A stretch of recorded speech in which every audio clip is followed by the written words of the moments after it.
friend. Come, I got something very special to show you. Let's go. Never. I didn't know this came as canned, so naturally what we had to do, good old-fashioned beer battle. See, we have one night to film episodes here. And so we're trying to pace ourselves and get through as many of these as we can. Oh. And thank you so much for bringing this beer.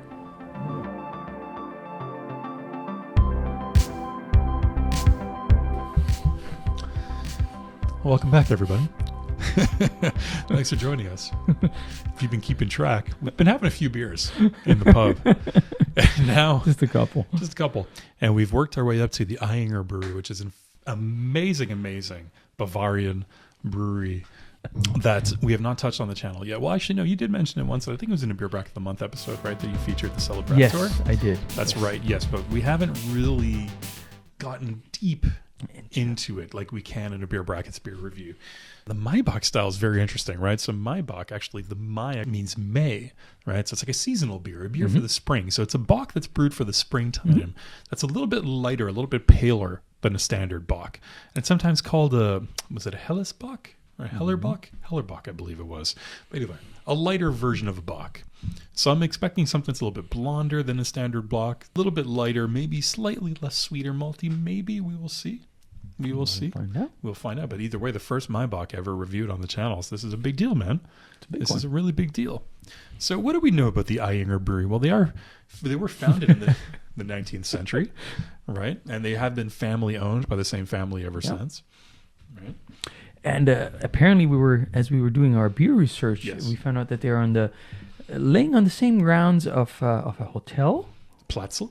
Yes, which still exists to this day. And again, like, this is obviously not the beer that we're necessarily reviewing, but the Celebratour is one of their most known offerings. Yeah. It's known for being like one of the best beers in the world, supposedly.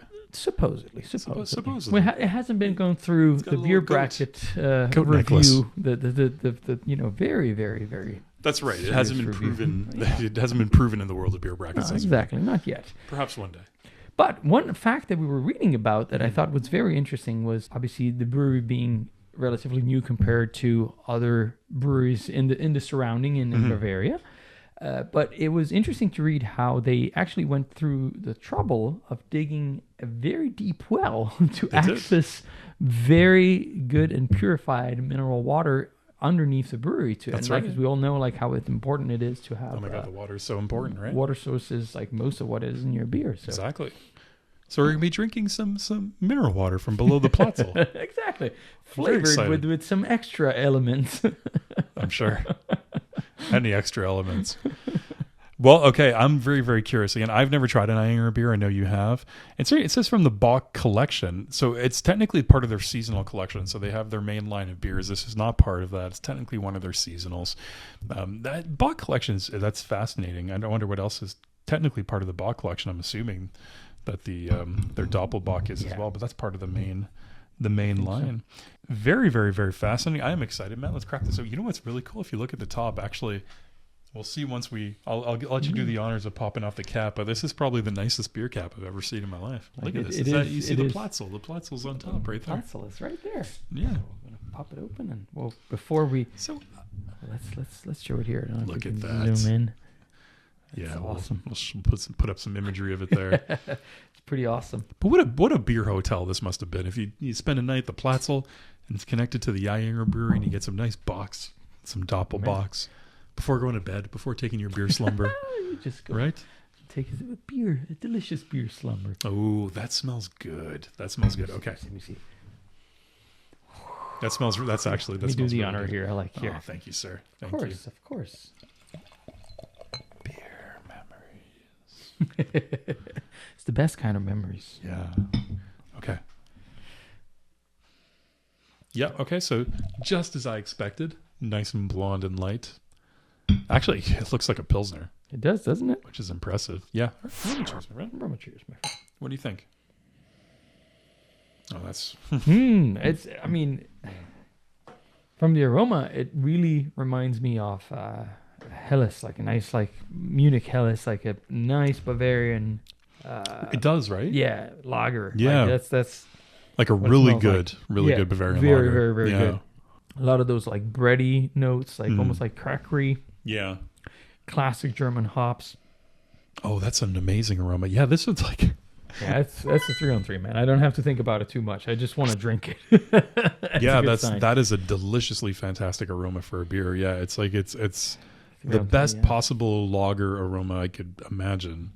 This is beautiful, beautiful aroma. Yeah, I'm dying to go in for a sip. Yeah, All right. 3-on-3. Cheers, buddy. Let's Cheers, do it. man.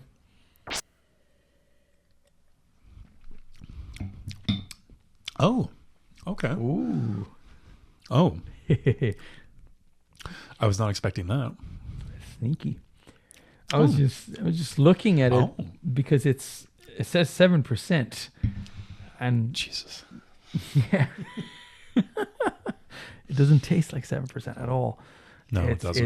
It's just like that beautiful malty presence that you expect on a nice lager, a Bavarian lager, a Munich lager, but it has this very rich hop presence surrounding all of the maltiness, Yeah. and it evolves without being overpowering. It's all very well balanced, extremely well balanced. Man, this is tough. Like, I'm liking this. I know, right? 2.5, and it's not. There's some element. There's one element I think that I can't quite put my fingers on, but there's something telling me no. It's not a 3. It's just, I don't know. It's just like almost like Sixth Sense. There's something that is I can't figure it quite out. So I can it feel will that. come. I feel that. It will come. It will come to me. I'm But it's not a 3. I'm a little bit confused by this beer. I think the aroma was so delicious. I'm still trying to figure out what I'm getting on the taste. Even just going in and take a sip, the aroma is like amazing. Definitely hoppiness, maltiness, but there's a very strong bitterness. Like the hops are very, Yep. very potent, which you don't expect because the aroma is really malty. And then you take a sip and it's like all hops. So it fools you a little bit. It does. I would like a little bit more malty. It's a little bit too bitter for me for what it is, I think. I'm going to go with like a 1.5. Wow. Yeah, I'm not This dropping. really enjoying the taste too much, to be honest with you. It's complex. There's things happening there. But I was promised one thing by the aroma, and I was delivered something else on the taste. I'm going down to 1.5. Mischievous. But yeah, very, very. Okay. Mouthfeel. Do a little bit of a refresher. Yeah, of course, my friend. We've got a beer brackets tradition. Oh, that's a nice splash that you got there. Yeah, I just part of the Fun. part of the experience. But oh my god, that smells good. So the mouthfeel is interesting because it starts with this very lively carbonation, Yeah. but then it Very transitions. explodes. It just explodes, but then Yeah. it just goes very quickly. So I think I'm gonna go with the 2 here. What do you think? Yeah, really strong carbonation kick. There's kind of like the really bitter. It's like a tingling that comes from the bitterness. Yeah, I think a 2. I'm going to agree with you on the 2. There's not much to it beyond that. Like it's very sort of palate cleansing. It's not oily. It doesn't stick around in any way, shape, or form. Just like a sharp splash of carbonation, bitterness, then boom, it's gone. Yeah, finish. What do you think about that? Yeah.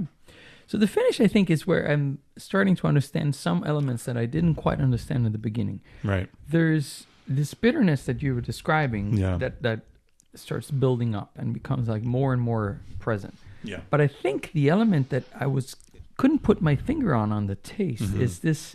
There's this. Beer tomato?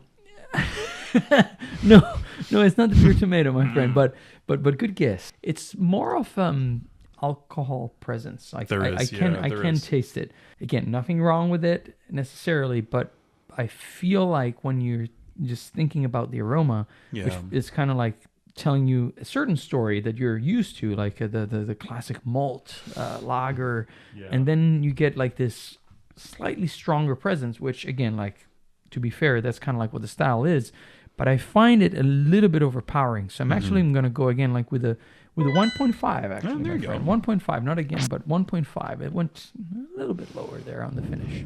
I don't think there's much interesting on the finish here. I'm a little confused by this beer, to be honest. This reminds me a little bit of the Chimay 500, the green, in the sense that there's a lot going on, but it's just not for me. Whatever is going on, it's not. My brain isn't processing it to the point Yeah. where it's forming something overly enjoyable for me. Yeah. But I can tell there's a lot going on, and I can tell it's done well. There's nothing low quality there. That's not the reason I would give it a lower score. It's just not appealing to me.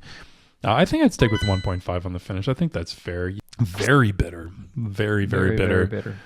And then it's just gone, and there's a little remnant of something that's interesting that I can't really pinpoint that's very, very light, but it's really about the bitterness.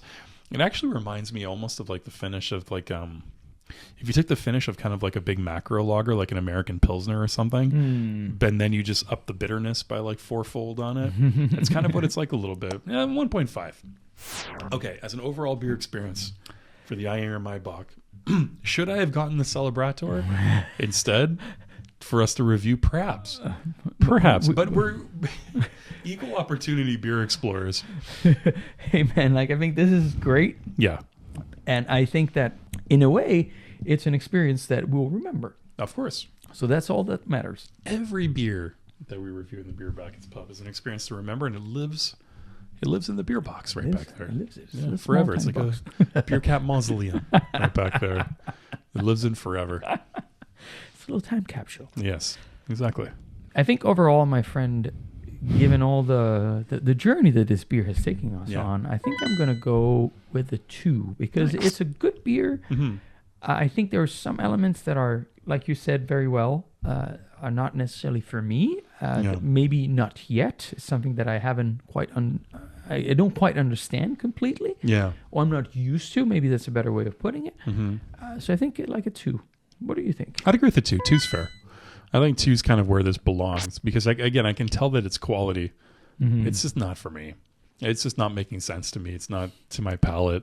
It's just that extreme sort of bitterness that you get on the taste, and the finish just turns me off from it a little bit. It comes off a little bit unbalanced. But again, I can see how somebody can enjoy it. Yeah, it can be appealing. Yeah, for sure. I can see how that it would be appealing. Yeah, the way that it's done, 100%. I can see how somebody would like this. So calculating our final scores, myself, 3.33 on 5. And for Alessandro, 3.66 on 5. And it comes out to a great beer in our beer rating system. Let us know down below, everybody. Do you like Ayinger's beers? Have you tried the Maibock? Should we have gotten the Celebrator? Let us know what you think. Hey, no matter what, don't forget to close your beer brackets. Don't forget. And click that little beer bell down below to let you know when we're in the pub. Like this. Yeah, you can't see, but there you go. Yeah, don't forget. Cheers, everybody. Cheers.